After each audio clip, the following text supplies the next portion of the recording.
Olha, numa decisão histórica, o Papa Francisco autorizou hoje a bênção para casais do mesmo sexo. O Papa Francisco fez uma indicação de que casais do mesmo sexo podem receber a bênção da igreja.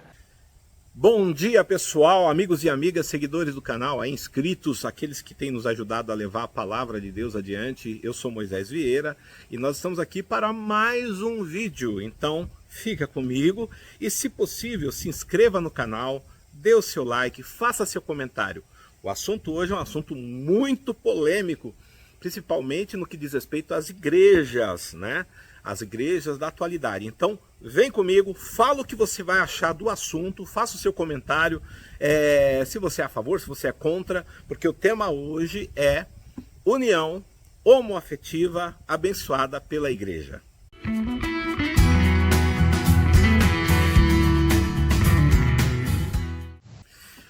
Então, pessoal, nós estamos aqui para mais um vídeo. Nós já falamos sobre vários assuntos, né? Esse assunto não é a primeira vez que nós tratamos. Se você buscar aí na lista dos vídeos, você vai ver que falamos sobre esse assunto algumas vezes.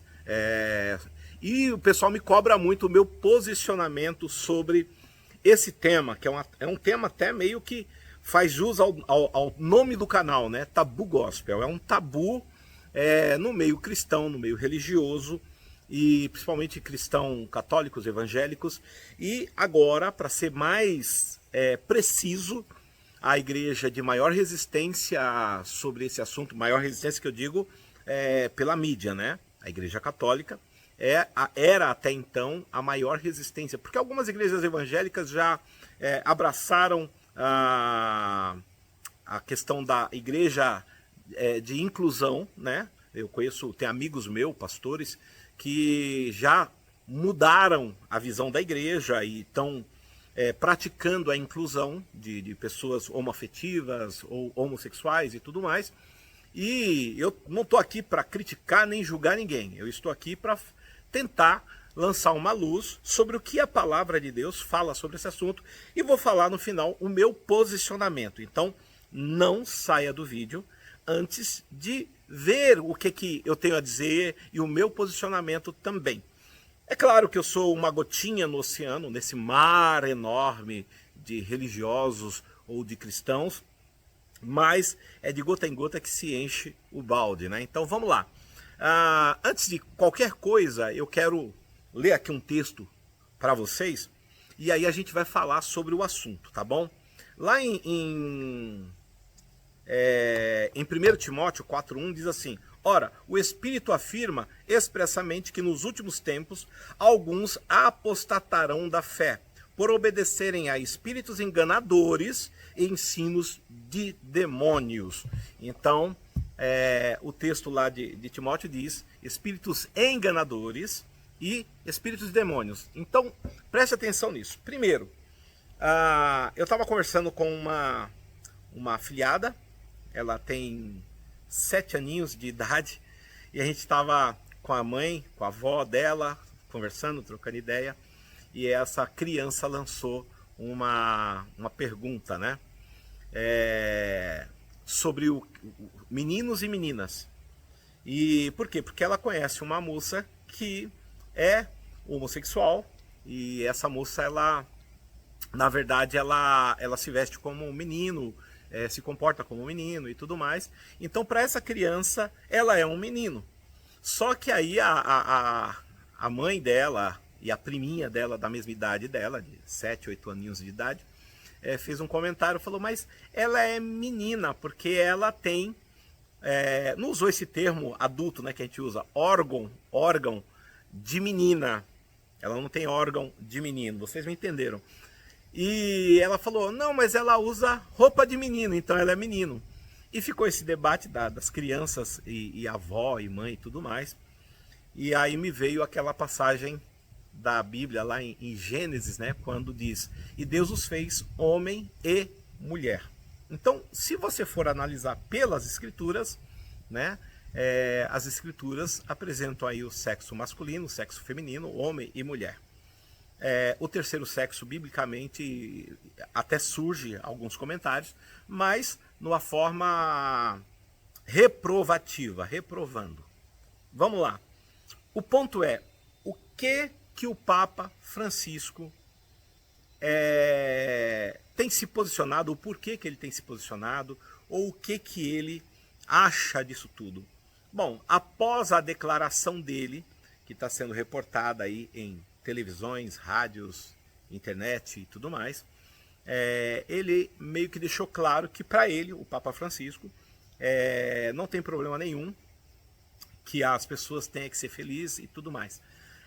E aí bate aquela preocupação em todos os cristãos católicos e evangélicos que ao longo da história do cristianismo sempre tiveram um posicionamento, né? E agora fica aquela dúvida sobre, e aí? Pode? Não pode? É bíblico? Não é bíblico? Então a questão é essa, né? Nós somos adultos e é claro que eu tenho uma posição, tenho uma postura, eu sempre puxo a responsabilidade para mim. No caso, se eu tiver um parente, um amigo, um filho, uma filha que viva essa realidade, né, homoafetiva, e como eu me posicionaria? Bom, como eu me posicionaria? Eu, na verdade, assim, existe aquela questão de pai, existe aquela questão de amigo, existe aquela questão de pessoa próxima, íntima, querida, amada, e a gente sempre vai buscar uma alternativa para acolher, né? E eu sempre falo nas minhas palestras, nas minhas pregações, que eu acho muito legal e muito bonito. Na Igreja Católica, por exemplo, o sacerdote é chamado de padre, né? Inclusive o Papa é um padre. Aí vai falar, não, ele é o bispo, arcebispo e não sei o quê. Não, o termo é padre, e eu gosto desse termo porque padre quer dizer, em espanhol, quer dizer pai. Então, justamente os sacerdotes devem abraçar as pessoas como se fossem seus filhos. E devem se posicionar como pai, para cuidar dessas pessoas.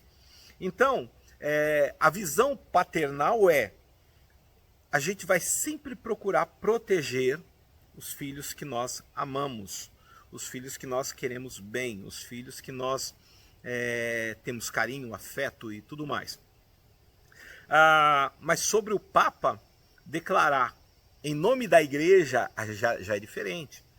Porque a igreja de Cristo ela é um órgão espiritual, um órgão que atua na sociedade como pessoa, vamos dizer assim, né? Como instituição pessoal, porém é um órgão espiritual.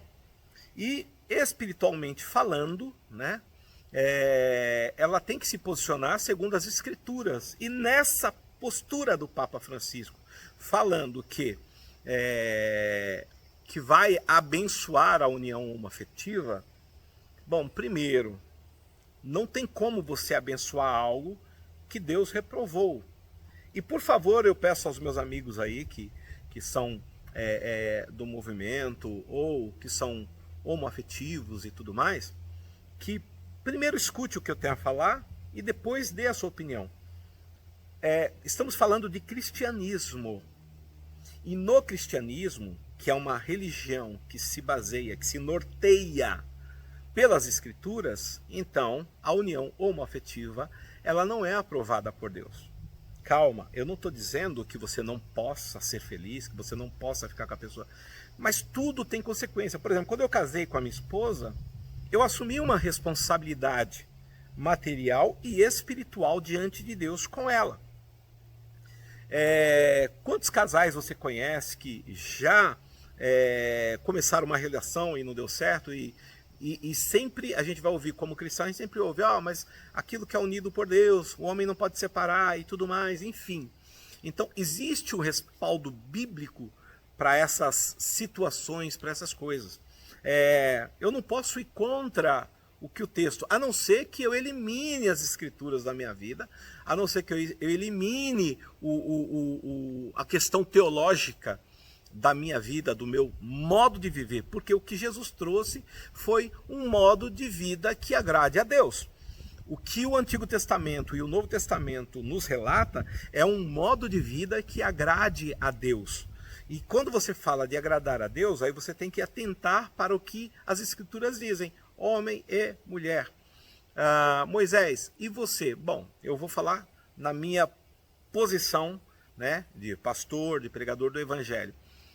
Eu já recebi casais homoafetivos na igreja, já recebi pessoas que têm essa filosofia de vida, ou essa visão, ou esse costume, você pode chamar, ou essa orientação, você pode chamar do que você quiser, tá bom?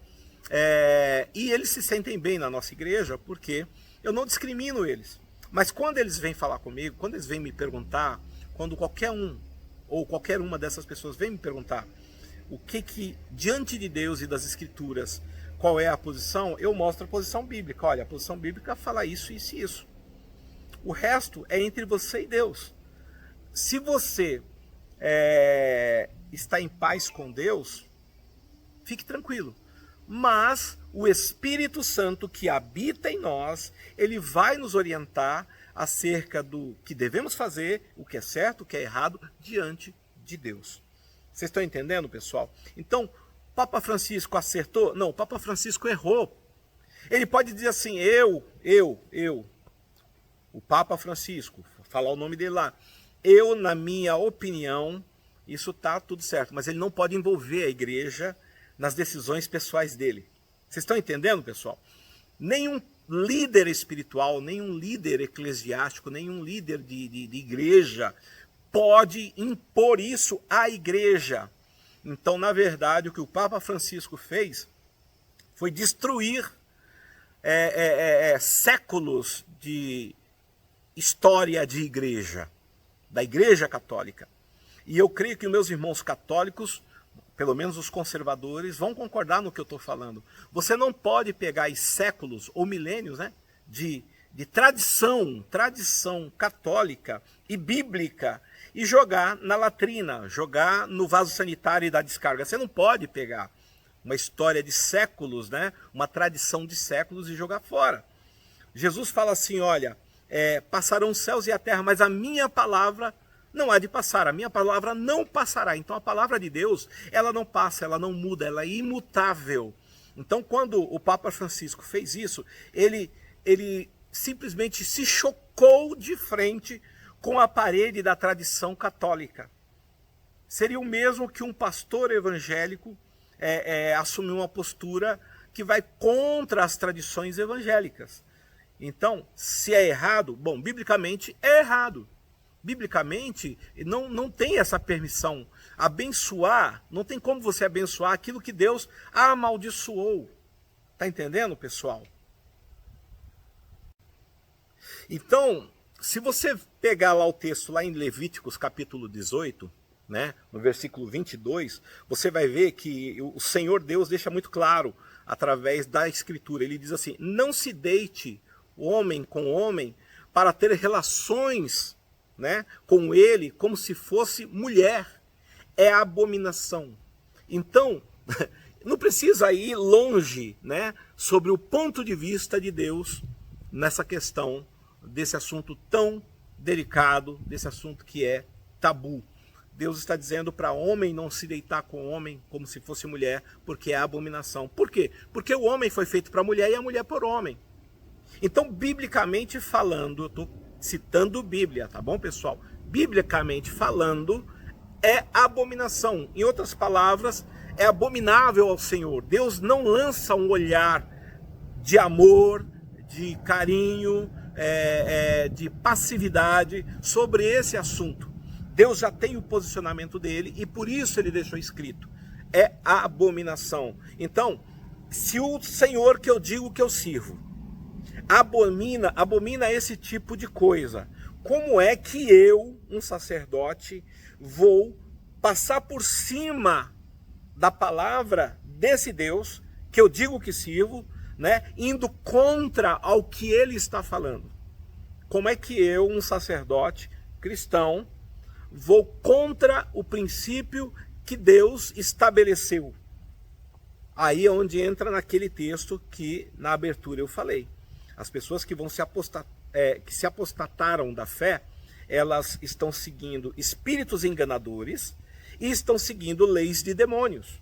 Então, por quê? Porque os espíritos enganadores, os demônios, são aqueles que exatamente vão contra a palavra de Deus e contra os princípios de Deus. Então, nesse aspecto, o Papa está seguindo espíritos enganadores e ele está sendo tomado por um espírito de engano e passando isso para a nação católica. A Igreja Católica, eu sempre tive um respeito e uma admiração ao catolicismo, até mesmo porque nós protestantes viemos de lá. E quando saímos de lá, quando você volta na história e vê desde os anabatistas ou dos luteranos, né? Lutero quando você vê na história as pessoas que se afastaram do catolicismo, na verdade Lutero não queria sair da Igreja Católica, ele só queria que a Bíblia ou a palavra de Deus fosse seguida como está nas Escrituras. Então ele levantou as suas teses, colocou lá, e isso gerou uma polêmica tremenda, da qual resultou na exclusão dele da Igreja Católica, né? E trouxe aí consequências para a vida dele, mas isso acabou levantando aí a Igreja Protestante, tá? E a Igreja Protestante, saindo da Igreja Católica, por que saiu? Saiu para ir contra os erros que eram cometidos na Igreja ao longo da história, dos anos que se passaram. Então o que acontece? Quando um sacerdote que é nomeado como o representante de Deus, o pai da Igreja Católica, se posiciona contra o texto bíblico, porque é um posicionamento contra o texto bíblico, então esse sacerdote está com espírito de engano. Infelizmente, é a verdade. É o que o texto diz, é o que a palavra ensina. Se Deus fala que o homem não pode se deitar com o homem como se fosse mulher, então a igreja, seja ela evangélica ou católica, o sacerdote, seja ele evangélico ou católico, cristão, seja qual for, ele não tem o direito ou a permissão de Deus para ir contra os ensinamentos. Então é o que aconteceu. Nesse aspecto, se a igreja está nas mãos desse líder, e esse líder está indo contrário às Escrituras, está indo contra a palavra e vontade de Deus, esse sacerdote não é de Deus. Eu vou enfatizar, esse sacerdote não é de Deus. Cair é do homem, o levantar é de Deus. Então o homem, ele está sujeito a quedas, ele está sujeito a pecados, ele está sujeito a cometer erros. Eu estou sujeito a cometer erros, eu estou sujeito a pecados, estou sujeito a uma série de coisas, como Paulo mesmo, né, declara na sua carta. Ele fala assim: o bem que quero fazer não faço, e o mal que não quero, esse eu faço. Miserável homem que sou, quem me livrará do corpo desta morte? Então o próprio apóstolo Paulo, ele fala que ele também estava sujeito a quedas, a pecados, a falhas, né? E ele clama a Deus por isso, até que um momento o próprio Senhor Jesus fala para ele: Paulo, a minha graça te basta. Então, nós vivemos pela graça, mas viver pela graça não é abraçar o pecado e fazer dele um hábito comum no dia a dia. Ser abraçado ou viver pela graça é você reconhecer que erra, voltar atrás, se consertar e sair do erro, mas não instituir isso como regra. Ou que você pode, porque eu sou falho, porque eu sou fraco, porque eu peco, então agora eu vou liberar geral, vou deixar a igreja fazer o que quer, vou deixar os cristãos fazerem o que querem. Não, independente de você, irmão, líder, pregador do evangelho, seja católico, seja evangélico, seja protestante, cristão no sentido geral, seja você quem for, independente de você ser falho, você pode sim pregar o evangelho. Agora você não pode se manter na falha, se manter no erro, se manter no pecado. Você tem que sair fora disso, dessa armadilha demoníaca. Por quê? Porque o intuito de Jesus, quando Jesus veio na terra, ele falou assim: eu não vim para abolir a lei, eu vim para que a lei se cumpra, né? Em outras palavras, eu vim para que vocês obedeçam a lei, mas como é a forma certa de se viver pela lei? Viver pela lei, gente, hoje em dia, é interessante, né, que Jesus pergunta para um jovem, né, você conhece os mandamentos? Ele fala: conheço e pratico todos. E Jesus fala: quais são? Aí ele vai citando os mandamentos, os mais conhecidos. Jesus falou: você falou bem, vai lá, E o jovem responde para ele, eu conheço e pratico os mandamentos. Jesus falou, ótimo, você citou tudo, vai lá, vende tudo que você tem, distribui para os pobres e me segue. Quando Jesus falou isso, o rapaz baixou a cabeça e saiu, porque ele não queria abrir mão da sua fortuna. Então ele falou que vivia a lei, né? Vivia pela lei, mas ele não vivia, porque a lei ela é resumida, segundo o próprio Jesus, no amar a Deus sobre todas as coisas e ao próximo como a ti mesmo. Quando o jovem foi confrontado nesse amar a Deus sobre todas as coisas e ao próximo como ele mesmo, que ele teria que vender os seus bens, distribuir para os pobres, provando que ele amava os pobres, e seguir a Jesus seria provar que ele amava a Deus, ele travou ali, ele não conseguiu. Então,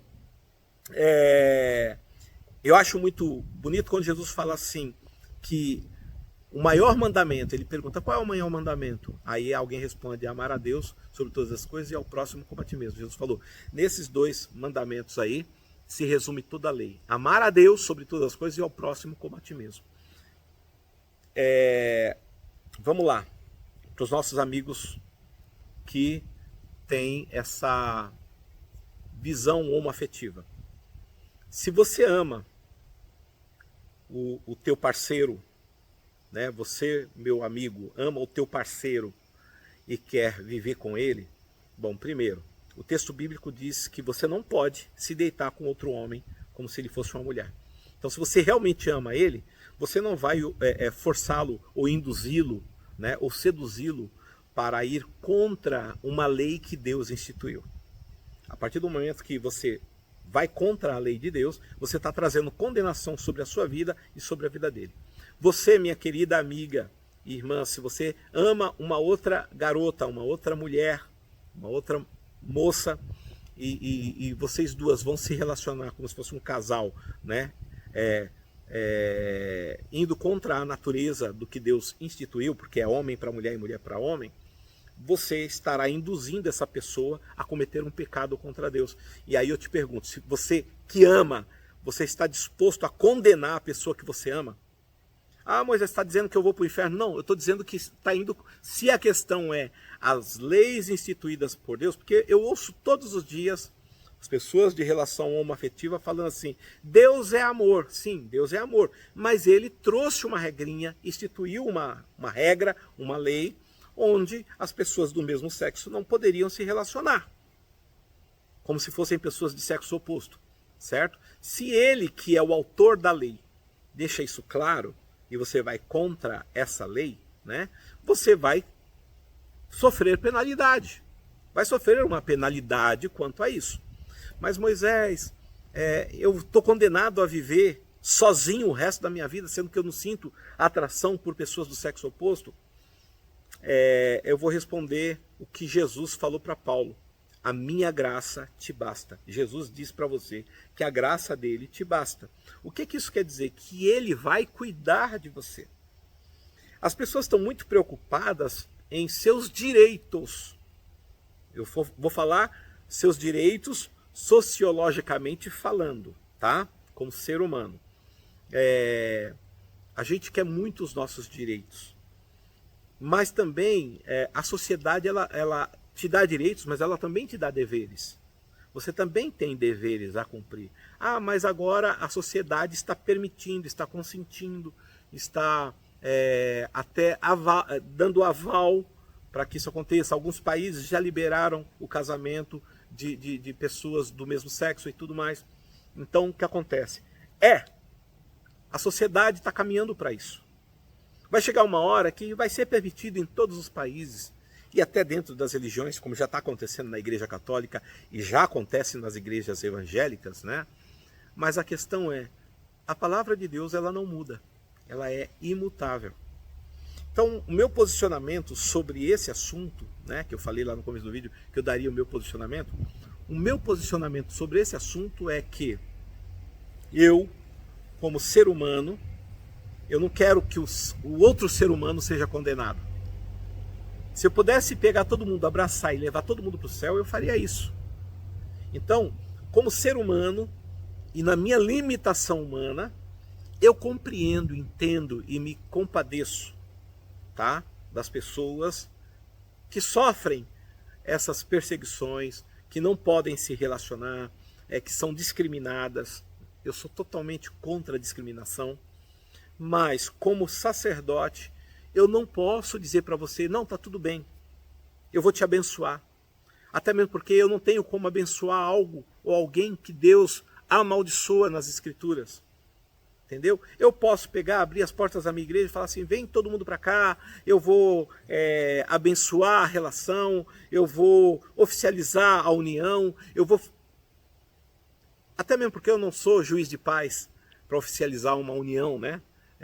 Seja ela hétero ou homoafetiva, não tenho essa permissão pela lei, a não ser que eu seja um juiz de paz. Se eu fizer um curso de juiz de paz, aí eu posso sim oficializar uma união, seja ela hétero ou homoafetiva no país que for liberado ou permitido. Então, a minha posição é a seguinte, como ser humano, eu acho que todo mundo tem o direito de ser feliz, todo mundo tem o direito de se relacionar com quem quiser, mas como sacerdote, eu sou obrigado, né, e compelido pela palavra de Deus a dizer para você que Deus não aprova, não permite, e isso traz consequências espirituais profundas. O tempo está mudando, né? Eu estou aqui do lado de fora, as nuvens estão fechando, o tempo está fechando. Então, essa é a minha posição. Você que é uma pessoa que tem uma relação homoafetiva. Eu, ser humano Moisés, cidadão Moisés, acho que você tem o direito de ser feliz. Mas como sacerdote, eu sou obrigado a te falar. Não é permitido. Por Deus, não. Se você ama a Deus e se você se importa com o que Deus pensa acerca de você e da sua relação, você vai se esforçar. Assim como os padres, e nesse aspecto aí, eu até respeito muito os padres que abraçam, todos os padres que eu conheço abraçaram o celibato, né? São celibatários, eles não se casam. E não é fácil. Mesmo sendo héteros, eles sentem a atração. Mas eles optaram por não se relacionar. Eu sei que muitos acabam caindo, muitos acabam cedendo aos desejos carnais. Tem muitas matérias, muitas manchetes de padres que trouxeram escândalo para a igreja por se relacionarem, né? Até mesmo com... E não só padres, mas pastores também. Isso vai acontecer. O homem luta. O homem saudável, ele sente atração sexual. Ele sente atração por pessoas, seja elas do sexo oposto ou do mesmo sexo, isso é natural, tá? Então o que acontece é o seguinte, assim como padres abraçaram o celibato, né, não se casarem, e isso é um preço muito alto a se pagar, porque lá em Gênesis, né, eu vou gravar um outro vídeo falando sobre casamento, a visão bíblica do casamento. Lá em Gênesis, Deus fala assim, far-lhe-ei uma adjuntora, que lhe seja idônea, e ele fala antes que não é bom que o homem esteja só. Então Deus não quer que o homem viva só. Outra coisa que eu não concordo na Igreja Católica, a proibição de padres se casarem. Ah, mas é que ele quer servir a Deus. Ele pode servir a Deus sendo casado. O que acontece é que ele solteiro, ele tem muito mais liberdade para servir a Deus. Isso é fato. Eu, como cristão protestante, eu já sei que quando você é solteiro, você tem muito mais liberdade para fazer missões, para viajar, para se mergulhar de cabeça no evangelho e tal. O casado não, porque ele tem que dividir a atenção dele com a esposa, com a igreja, se tiver filhos, esposa, igreja e filhos. Se ele trabalhar fora, esposa, igreja, filhos e trabalho. Então, se você é sozinho, é muito mais fácil, tá? Você está desprendido de todas as outras obrigações e pode se dedicar somente a Deus. Assim como, eu estou citando isso para você entender, os padres não fazem esse sacrifício? Tá aí. Ah, mas você está dizendo que eu não posso me casar, não posso ser feliz, não posso ter uma pessoa do meu lado? Pode. Só que é o que eu te falo, tudo tem um preço. Os padres pagam um preço por terem abraçado o celibato. Os que são pastores têm um preço porque se casaram, vão pagar um preço pelo casamento, porque Paulo fala assim, já não vivo eu, Cristo vive em mim. O pastor ele fala assim, já não vivo eu, Cristo vive em mim, minha esposa vive em mim, meus filhos vivem em mim, e eu vivo em mim. Então, você está vendo que a coisa é um pouquinho mais complicada do que parece? São posicionamentos, são posturas, tá? Eu não estou dizendo, eu não vou demonizar preste atenção, não vou demonizar o público homoafetivo. Não, eu não vou demonizar vocês. Até mesmo porque existem, sim, influências espirituais na minha vida, na vida de qualquer um, né? Mas quando essa influência vai contrária à palavra de Deus, aí o que eu tenho que fazer é analisar se a posição que eu estou assumindo é uma posição correta ou errada, tá? Então, vamos lá, como sacerdote, eu sou contra a união homoafetiva, como sacerdote. Como pessoa, eu sou sensível e eu tento me colocar no lugar de uma pessoa que quer ter um companheiro, uma companheira, um parceiro de vida. Então, como ser humano, eu me compadeço e eu sei da sua dor. Mas como sacerdote, se eu escolhi ser um sacerdote, eu tenho que viver pela palavra de Deus. Eu tenho que viver pelas escrituras, não pelo que eu acho. O que eu acho, confrontado com a palavra de Deus, o que eu acho não tem importância. Prevalece sim a palavra de Deus. Em relação à Igreja Católica, meu posicionamento, se a Igreja Católica assumir essa posição, ela deixa de ser Igreja Católica. Ela deixa de ser representante da palavra de Deus e ela passa a ser representante da vontade do homem. E olha, quando um sacerdote representa a vontade do homem, nós voltamos lá àquele trecho, quando Moisés sobe ao monte para falar com Deus, Arão, como sacerdote, fica cuidando do povo, e o povo começa a cobrar uma posição de Arão, e Arão ouve o povo, ouve os desejos do povo, e disso aí resultou um bezerro de ouro.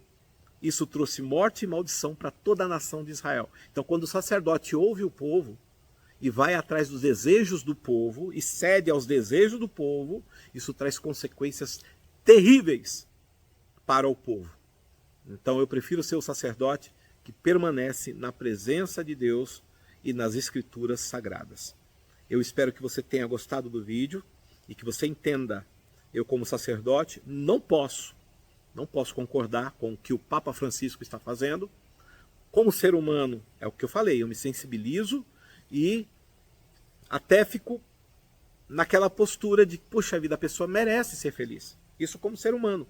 Mas como sacerdote, não tem como eu apoiar essa decisão do Papa Francisco e muito menos essa decisão dos países, dos governos que estão assinando embaixo. Tá bom, pessoal? Fica conosco aí, se inscreve no canal, dê o seu joinha, né, o seu like ou o seu dislike, faça o seu comentário se você concorda ou se você discorda do que eu falei. É importante saber o que você acha, não que eu vá mudar o meu posicionamento. Só tem uma forma do meu posicionamento mudar, se Deus mudar as escrituras, isso ele não vai fazer, né? Então, meu posicionamento continua o mesmo e eu espero que você tenha entendido esse vídeo.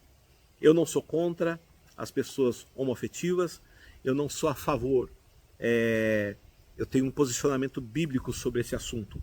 E como ser humano, se você me conhecer pessoalmente, e eu te convido um dia a estar conosco, aí você vai conhecer um pouquinho do Moisés, você vai ver que eu não sou inimigo de ninguém, eu não quero mal de ninguém, pelo contrário, eu quero o bem de todos, mas existe um posicionamento, que é o que o Papa Francisco se esqueceu. Tá bom? Um beijo no seu coração, fique com Deus, e siga-nos nas nossas plataformas vizinhas.